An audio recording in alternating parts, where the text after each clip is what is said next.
Ever since I was a little girl, running through the fields, when I was a runner, when I was a swimmer, I always wanted to know, how could I feel better? How could I feel better in my body?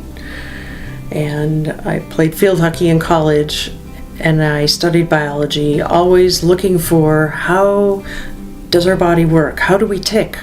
How can we feel better? And why do I feel so good when I'm moving my body and breathing freely and openly?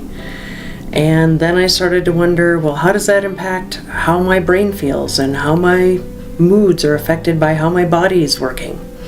So I started studying psychology, and I figured out a little bit about how the brain works and how our moods work and how our bodies work with that. And then I discovered that body, mind, and emotions and spirit are all wrapped up together. They're not separate. We're not just our body. We're not just our mind. We're not just a spirit. It's all together. And I found bioenergetics, which is a form of psychology and psychotherapy that works with the body and the mind and the spirit. And that's when things really started to make sense.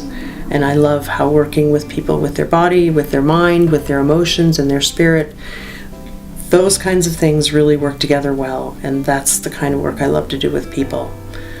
Let's talk about what's stuck in you.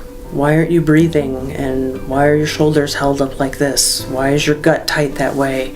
What's making your heart go pitter-patter in the night? What's waking you up in the night? All of those things have a mind component, a spirit component, and a body component. And when we work with all of those levels at different times, change can start to happen and you can feel good about your life again. We can work with anxiety. Why are you clenching your belly in the middle of the day at your office at work? Why is your heart racing? All of those things have meaning in emotions and in your thoughts. And so we can talk about those things when we are playing in the playground of body and mind and emotion and spirit, and what your greatest longing in your life is. What is it that you really want to do? What makes your heart sing, and what gets you out of bed in the morning? What makes you smile?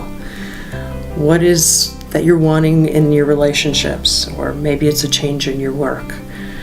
And maybe there's some things you need to let go of, and that's fine too.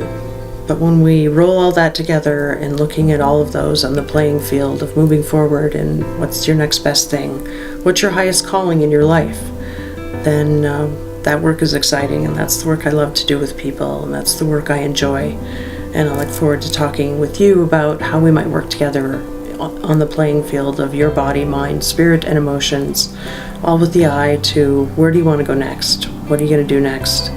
And what's your greatest calling in life?